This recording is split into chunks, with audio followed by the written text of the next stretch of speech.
할렐루야. 하나님께 정말 영광과 찬송을 드립니다.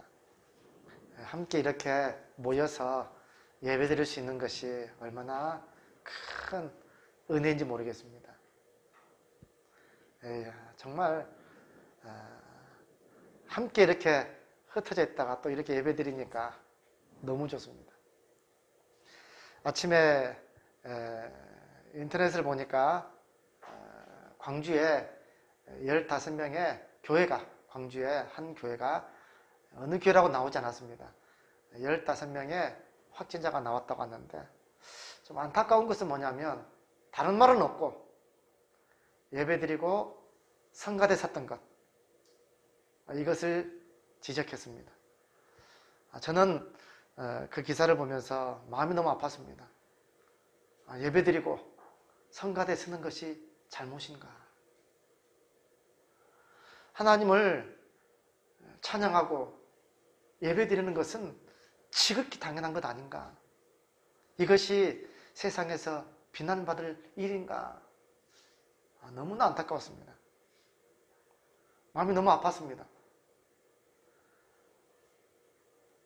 만약에 그 교회가 식사를 했다든지 마스크를 벗고 어떤 친교 모임을 했다든지 그러면 비난받아도 됩니다.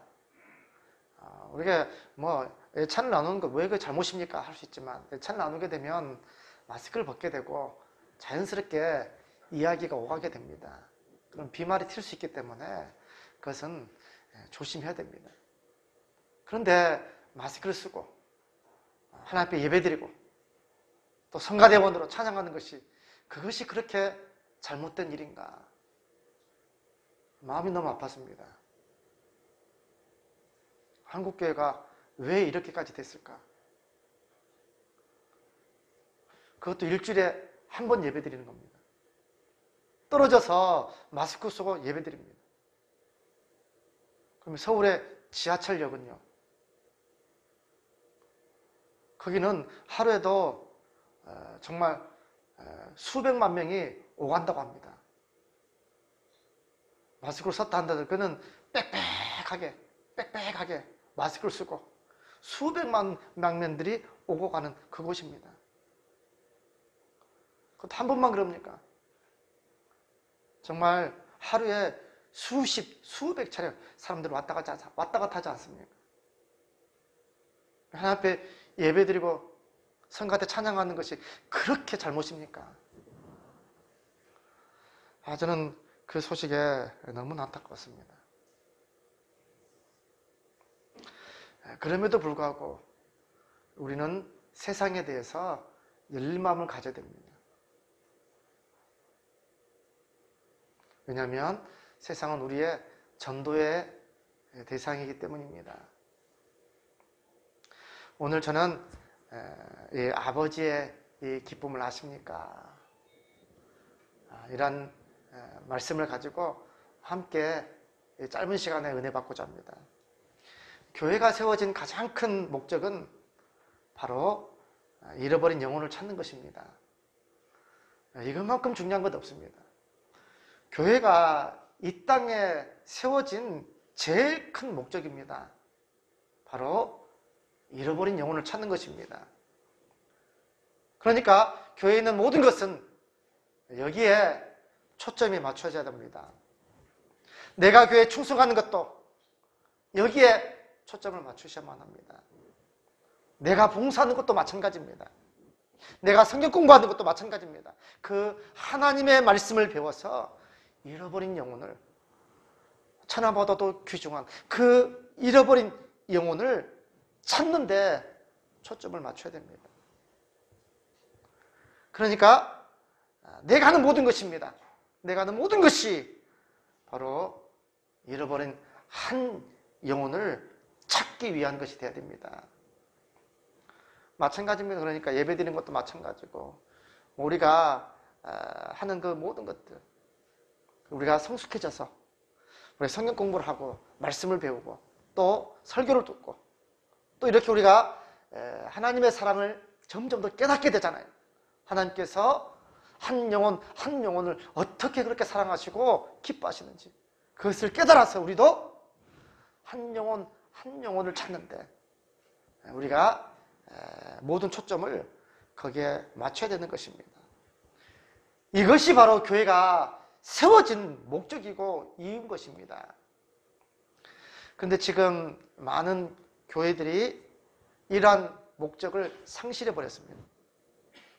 오히려 외적인 것에 형식에 더 많은 것들을 투자하고 또 중요시하는 그런 시대가 되어버렸습니다. 그러니까 교회를 짓는데 이것을 성전이라면서 이 말 자체가 잘못된 겁니다. 교회 건물이고 정확히 말하면 예배드리는 곳은 예배당입니다. 진짜 참 성전은 우리 성도들입니다. 예수 그리스도를 모시고 영접한 성도들 한 분 한 분이 성전인 것입니다. 누가 더 중요합니까? 참 성전이 중요합니까? 아니면 건물이 중요합니까? 예수님께서 십자가에 달려 돌아가신 것은 바로 성도들 한 분 한 분을 위해서 십자가에 달려 돌아가신 겁니다. 건물 때문에 예수님은 피 한 방울 흘리지 않으셨습니다. 성도가 중요한 것이지 한 영혼이 중요한 것이지 건물이 중요하지 않습니다. 예수님 당시에 무려 46년 동안 국가 정책으로 세워진 교회입니다. 성전입니다. 헤롯 대성전이라고 하죠. 예수님께서 그거 헐어버리라고 합니다. 그게 뭐 몇백억 지었든지 몇천억 지었든지 중요하지 않습니다. 그러한 성전은 헐어버리고 없어져야만 합니다. 지금 많은 교회들이 이러한 교회의 목적을 상실해버렸습니다. 어떻게 하면 교회 건물을 더 크게 짓고 더 웅장하게 더 높게 더 많은 돈을 들여서 지을 것인가, 온통 거기에 초점이 맞춰져 있습니다. 교회 건물을 짓느라 건축하느라 상처받는 성도들의 그 영혼들은 내몰라랍니다.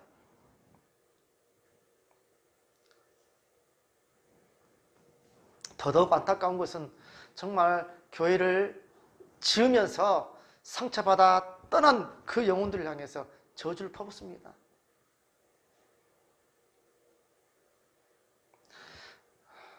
전에 마산교에 있을 때, 제가 마산교회 부목사로 있을 때 부목사들과 또 양목사님과 정말 멋지게 지어진 그 교회 건물들을 이렇게 여러 군데, 수십 군데를 탐방했습니다. 근데 거기서 꼭 듣는 이야기가 뭔지 아십니까? 교회 건물을 자랑하면서 뭐 거기까지 좋습니다. 그러면 꼭 교회 건물을 짓다 보면 상처받아 떠난 사람들이 또 많이 있습니다. 그러면 이렇게 자랑삼아 또 간증을 합니다. 교회가 이렇게 정말 많은 어려움이 있었지만 하나님의 은혜로 이 성전이 이렇게 아름답게 잘 지어졌습니다. 몇몇 떠난 사람이 있습니다. 그들 때문에 마음 아팠습니다. 이러면 얼마나 좋습니까? 근데 그렇게 얘기하지 않습니다. 정말 떠나는 사람들에 대해서 악평을 합니다.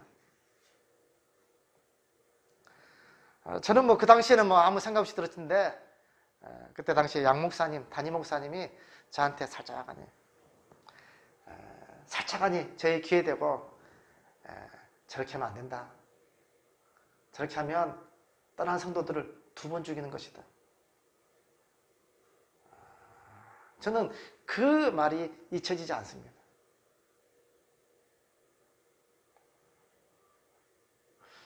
참 성전이 중요합니까? 아니면 그 수백억을 들여서 드린 그 건축물, 그 교회가 건물이 중요합니까?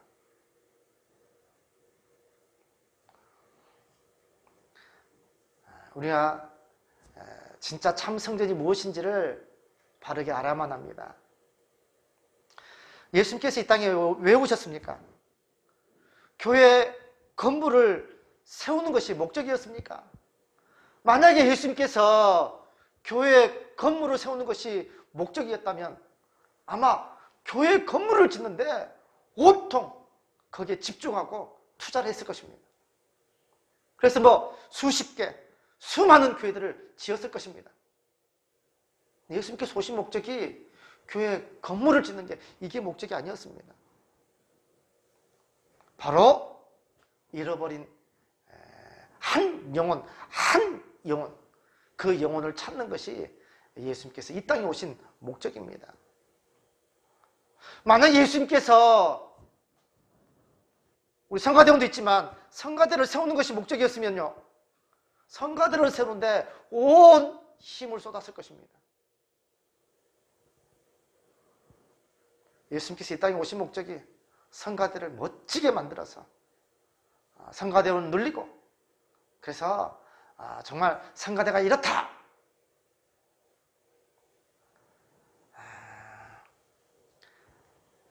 예수님께서 그 일을 하지 않으셨습니다. 바로 잃어버린 한 영혼을 찾는 것이 예수님께서 이 땅에 오신 목적입니다. 그래서 예수님께서 열심히 그 잃어버린 영혼을 찾고자 산으로, 들로, 때로는 문두병다 촌으로, 때로는 다른 사람들이 가지 않는 사마리아 촌으로 들어가셨던 것입니다. 이게 예수님께서 이 땅에 오신 목적입니다. 다 마찬가지입니다. 구역 모임도 중요합니다. 우리 전도회도 중요합니다. 그러나 이 모든 것들이 잃어버린 영혼을 찾는 것, 여기에 초점을 맞춰야 됩니다. 그렇다면 왜 예수님께서 이 일을 그렇게 열심히 하셨던 것입니까? 답은 간단합니다. 하나님 아버지가 가장 기뻐하시기 때문입니다. 아버지가 가장 기뻐하시는 일입니다. 그러니까 예수님께서 아버지가 가장 기뻐하신 그 일을 하셨던 것입니다. 사랑하는 성도 여러분, 한 영혼이, 잃어버린 한 영혼이 주께로 돌아오면 하나님 아버지께서 얼마나 기뻐하신지 아십니까? 잃어버린 한 영혼이 아버지께로 돌아오면 하나님 아버지께서 얼마나 좋아하신지 아십니까? 오늘 본문이 그것을 너무나 잘 말씀해 주고 있습니다. 그래서 오늘 본문의 말씀 보니까 예수님께서 비유로 말씀하십니다. 너희 중에 어떤 사람이 양 100마리가 있는데 그 중에 하나를 잃으면 99마리를 들에 두고 그 잃은 것을 찾아내기까지 찾아다니지 아니하겠느냐. 이거 뭐 99마리가 중요하고 99마리보다 한 마리가 중요하다, 이런 의미로 말하는 게 아닙니다. 옛날에 이 말씀을 깨달았을 때 그러면 깨닫기 전까지는요, 아니 그러면 99마리가 중요하지 한 마리가 중요한가, 이런 생각을 했는데 깨닫게 됐을 때 그 말씀이 뭐냐면, 하나님은 99마리를 어떻게 사랑하시는 겁니까? 이 한 마리처럼 그렇게 애틋하게 사랑하시는 겁니다. 이 99마리 중에 또 한 마리를 잃어버리게 되면 그렇게 찾으실 것입니다. 그게 하나님 아버지의 마음입니다. 찾아낸데 어떻습니까? 5절 말씀에 보니까 또 찾아낸 즉 즐거워 어깨 메고. 얼마나 기뻤겠습니까? 목자가 잃어버린 양을 찾았습니다. 뭐 찾는데 쉽게 찾았겠습니까? 산으로 들로 이름을 불러가며 정말 안타까운 마음으로 찾았을 겁니다. 저희도 뭐 그런 적이 있습니다. 뭐 목자처럼 그런 심정 아니더라도 우리 집에 강아지를 키우는데 강아지를 한번 잃어버린 적이 있습니다. 우리는 그래 안 할 줄 알았는데요, 이 시장 바닥에서 한번 잊어버린 적이 있습니다. 그러니까 정말 그렇게 되더라고요. 사람이 있든지 없든지 설이야! 전에는 이해 못했습니다. 전에는 옛날에 제가 광주에 살 때에 개 한 마리 잃어버렸는데 아침 6시부터 시작해가지고 개 한 시간 동안을 어떤 여자분이 이 막 울부짖음으로 그렇게 찾고 있더라고요. 아이고, 그게 뭐가 중요한지 그게 그렇게 하나 싶었는데 우리가 그렇게 하더라고. 우리가 한번 잊어버리니까 사람의 시가 있든지 없든지 설이야 설이야 이렇게 돌아다닌 적이 있습니다. 참, 이 목자가 양을 찾는데 쉽게 찾은 게 아닙니다. 일일이 돌아다니면서 그래서 찾았을 때는 그게 얼마나 기쁜지 모릅니다. 그러니까 이 목자가 찾아냈는데 즐거워 어깨에 메고 라고 되어 있습니다. 근데 얼마나 기뻤던지 거기에 끝나지 않습니다. 집에 와서요, 그 벗과 이웃을 불러놓고 나와 함께 즐기자. 너무 기뻤던 겁니다. 사실 잃어버렸던 것보다 더 많이 들어갑니다. 잃어버렸던 것보다 더 많이 들어가서 잔치를 베풀고 함께 즐거워 기뻐하는 겁니다. 바로 하나님 아버지의 마음입니다. 한 영혼을 찾았을 때 그렇게 기뻐하시는 겁니다. 그래서 그러죠. 7절 말씀 보시면 죄인 한 사람이 회개하여 돌아오면 어떻게 된다고요? 하늘에서는 회개할 것 없는 의인 99마리로 말미암아 기뻐하는 것보다 더하리라. 하나님 아버지의 마음입니다. 바로 주님의 마음입니다. 잃어버린 한 영혼을 찾는다는 것이 이렇게 기뻐하고 즐거워한다는 겁니다. 두 번째도 마찬가지입니다. 두 번째 비유가 뭐냐면 잃은 드라크마를 찾는 여인의 비유입니다. 한 드라크마 그렇게 많이 값나가지 않습니다. 그런데 한 드라크마를 찾았습니다. 찾았는데 어떻게 됐냐면 9절 말씀에 이웃을 초청해가지고 함께 즐거워하자. 또 여기도 잔치를 베풉니다. 왜 이렇게 합니까? 사실 찾는 것보다도요, 잔치를 베푸면 들어가는 돈이 더 훨씬 많습니다. 왜 이렇게 하는 겁니까? 기쁨이 이와 같이 너무나 크기 때문입니다.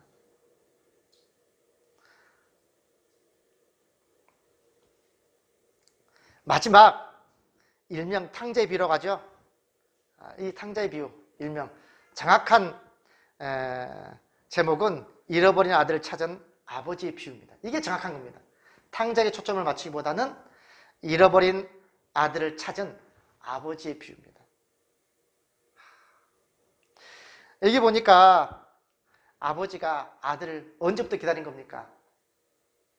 탕자를 언제부터 기다린 겁니까? 나가는 순간부터 기다린 겁니다. 아직도 거리가 먼데 알아봅니다. 아직도 거리가 먼데 아버지가 알아봅니다. 왜 알아봅니까? 날마다 학수고대하고 그것만 바라보고 있었기 때문입니다. 아직도 거리가 먼데 아버지가 그를 보고 어떻게 했습니까? 달려갔습니다. 얼마나 기뻤으면 그 노 아버지가 달려갔겠습니까? 달려가서 목을 안고 입을 맞춥니다. 탕자가 성공해서 돌아옵니까? 완전히 허랑방탕, 있는 것 다 허비하고 저 먼 곳에서 쥐염 열매, 이거 돼지들이 먹는 겁니다. 근데 그것을 먹고자 해도 주는 자가 없었더라. 그러니까 허랑방탕하고요, 있는 것 다 허비하고 정말 거지 신세가 돼가지고 돌아온 겁니다. 그것도 못 먹을 판면요, 제대로 씻기나 했겠습니까? 그런데도 아버지는 그 모든 것들을 아랑곳하지 않습니다. 단지 찾아온 것만, 다시 집으로 돌아온 것만으로도 얼마나 기뻤는지 모릅니다. 이게 아버지의 마음입니다. 심지어는 달려가서 목을 안고 입을 맞췄습니다. 그리고 제일 좋은 옷을 내어다가 입혀라. 제일 좋은 옷을 내어다가 입혀라. 그리고 손에 가락지를 끼워줘라. 그리고 발에 신을 신기라. 뿐만 아닙니다. 살찐 송아지를 잡아라. 우리가 함께 먹고 즐기자 하는 겁니다. 얼마나 기뻤으면 그럴까요? 한 영혼이 주께로 돌아오면 하나님 아버지는 이와 같이 기뻐하고 즐거워하십니다. 다른 것 보지 않습니다. 저 사람이 과거에는 어떤 사람이다. 어떤 의미 있는 사람인데, 내가 저 사람을 잘 알고 있는데, 이렇지 않다는 겁니다. 그가 어떤 옷을 입었든지, 어떻게 화랑방탕하고 전혀 묻지도 따지지도 않습니다. 아버지가 그에게 얼마나 많은 재산을 주었습니까? 그 많은 재산을 다 주었음에도 불구하고 그것 묻지도 따지지도 않습니다. 그냥 아들이 찾아온 것, 그것만으로도 너무나 기뻐하고 좋았던 것입니다. 그래서 달려가서 목을 안고 입을 맞추고 제일 좋은 옷을 내어다가 입혀라, 손에 가락지를 끼워라, 발에 신을 신겨라, 그리고 살찐 송아지를 잡아라. 우리가 함께 즐거워하자. 얼마나 기뻤으면 그랬을까요? 이와 같이 한 영혼이 주께로 돌아오면 하나님 아버지께서는 이처럼 기뻐하십니다. 자, 그런데 문제는 꼭 이런 사람들이 있습니다. 못마땅히 여기는 자들입니다. 오늘 본문에 보니까 바리새인과 서기관들입니다. 이 바리새인들과 서기관들이 수군거려 이르되 이 사람이 죄인을 영접하고 음식을 같이 먹는다 하더라.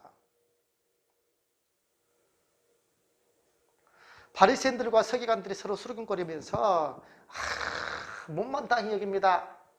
어떻게 죄인과 함께, 저 죄인들이 어떤 사람인데, 과거에 어떤 잘못을 저질렀는데, 내가 저 사람을 잘 아는데 어떻게 저들과 함께 같이 식사를 하는가, 수군거리는 겁니다. 탕자의 비유에서는 어떻습니까? 첫째 아들이 그가 노하여 들어가고자 하지 아니하거늘 그렇습니다. 이유는 뭐냐면 30절 말씀 보니까 아버지의 살림을 창녀들과 함께 삼켜버린 이 아들이 돌아왔는데 너무 즐거워하고 좋아하고 살찐 송아지를 잡았다는 겁니다. 그러니까 불평, 불만이 가득 차 있습니다. 동성한테 잘해주는 것이 너무나 못마땅한 겁니다. 내가 저 사람을 좀 아는데 별로 이 사람인데 이렇게 잘해줄 필요가 있는가? 수군거리는 겁니다. 내가 일반도 교회를 몇 년을 다녔는데 나를 섬겨야지, 나한테 잘해줘야지, 이렇게 새로운 사람한테 너무하시네, 이렇게 수군거린다는 겁니다. 아니 저 사람은 언제 떠날지 어떻게 알아?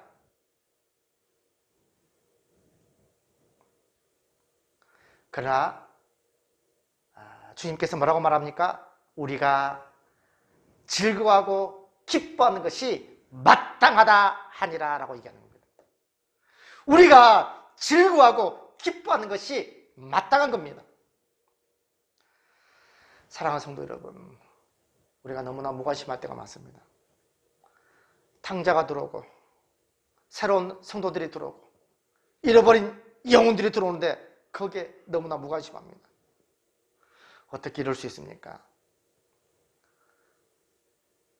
주님께서는 먼 곳인데도요, 찾아가서 목을 안고 달려가서 입을 맞췄습니다. 자기가 줄 수 있는 제일 좋은 것을 다 줬습니다. 제일 좋은 옷을 입혀라, 손에 가락지를 끼워라, 신을 신겨라, 살찐 송아지를 잡아라. 자기가 할 수 있는 제일 좋은 것들을 다 해줬습니다. 그런데 새신자가 오든지 말든지 별로 그것에 관심이 없습니다. 그나마 무관심하면 다행입니다. 어떤 사람들은 경계의 눈초리로 바라봅니다. 그렇다면 어떻게 새가족들이, 새신자들이 정착할 수 있겠습니까? 저는 한 책을 잠깐 보았습니다. 그 책 제목이 너무나 멋집니다. 뭐라고 되냐면 모든 성도가 새가족부다. 책 제목이 모든 성도가 새가족부다. 그런 교회는 저는 볼 때 저런 교회는 부흥하겠구나. 그 책에 이런 내용이 있습니다. 가장 소중한 것이 생명이다. 생명보다 귀한 것은 없다. 당연한 거죠. 가장 소중한 것이 생명이고 생명보다 귀중한 것은 없습니다. 가정에서 어린아이가 태어나면요, 모든 것이 새 생명 중심으로 움직입니다. 아, 그렇구나. 가정에서 정말 귀한 어린아이가 태어나면 어떻습니까? 그 아이 중심이 다 됩니다. 그 아이 때문에 어떨 때는 아이가 깰까 싶어서 조용히 하고 모든 것이 이 새 생명 중심이 됩니다. 이게 당연한 겁니다.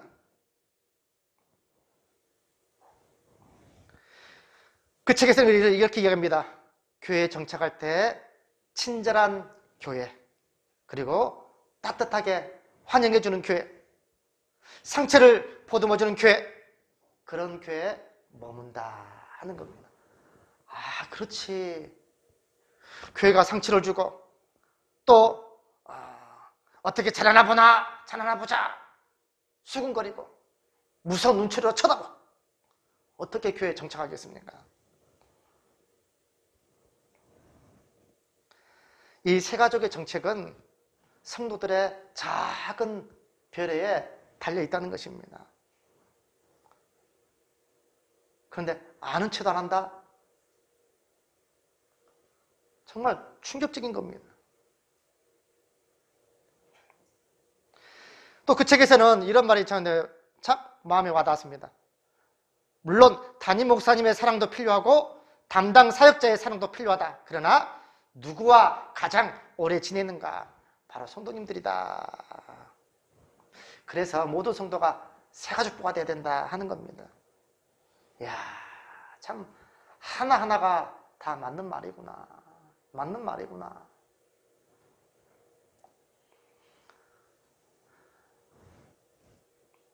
그 책에서 또 이렇게 됐습니다. 환영을 시작하는 곳은 어디서부터 해야 하는가? 환영을 해야 하는 곳은 어디서부터 시작하는가 되는데 어디서부터 환영을 해야 되는가? 어디서부터 환영해야 됩니까? 이렇게 되어 있습니다. 주차장과 마당에서부터다. 그러니까 아버지가 탕자가 돌아왔을 때 집에 안에서 아들을 맞이한 게 아닙니다. 탕자, 자기의 재산을 다 허랑방탕하게 다 써버리고 그렇게 돌아온 아들을 어디서 맞이하는 겁니까? 발치가 먼데 정말 가서 맞이하는 겁니다. 새신자들 새 가족 뽑았는데 앉아서 그래요 인사받으면서 이게 좋겠습니까? 이렇게 환영한 게 좋겠습니까? 아니면 나가서 달려나가가지고 봤으면 달려나가가지고 가서 나가서 아이고 오셨습니까? 저번 주도 오셨는데 또 이번 주 오셨네요. 저번 주에 옷은 어떻게 입고 오셨는데 오늘은 더 멋지게 입고 왔네요. 이런 관심과 작은 배려가 그 새 가족을 정착하게 만드는 겁니다. 과연 우리 교회가 그와 같이 했습니까? 교회가 성장하지 못하는 것은 그만한 이유가 다 있는 것입니다.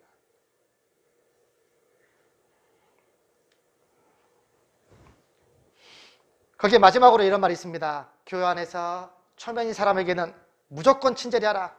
언제나 밝게 인사하라. 모든 사람에게 예의를 갖춰라. 이게 기본이지, 기본. 만약에 이렇게 생각해 보았습니다. 새로운 가족이 새신자가 만약에 반대로 한다고 생각해 보십시오. 반대로. 새신자가 왔는데 아이고 장로님, 권사님 안녕하십니까? 저번 주에 장로님 옷이 이랬는데 이번 주는 옷이 이렇네요. 새 가족이 먼저 아는 척은 어떤 반응을 보일까요? 저 같아도 저 사람 이상한데 신천지인가? 이런 생각을 안 하겠습니까? 우리가 먼저 먼 발치가 먼데도 달려나가서요 그렇게 먼저 안아주고 악수해주고 먼저 반겨주는 것이 마땅합니다. 그래도 정착할까 말까 하는데요. 그래서 우리 주님께서 함께 즐거워하고 기뻐하는 것이 마땅하다라고 얘기하는 겁니다. 함께 즐거워하고 기뻐하는 것이 마땅합니다. 결론을 맺겠습니다. 주님께서 왜 잃어버린 한 영혼을 찾는데 그렇게 심혈을 기울이고 산으로 들로 또 때로는 문둥병자촌으로 때로는 사람들이 가지 않는 사마리아촌으로 들어가셨습니까? 아버지께서 기뻐하시기 때문입니다. 하나님 아버지께서 너무나 기뻐하시기 때문입니다. 오늘 이 말씀을 들으시고 우리가 그 일을 하십시다.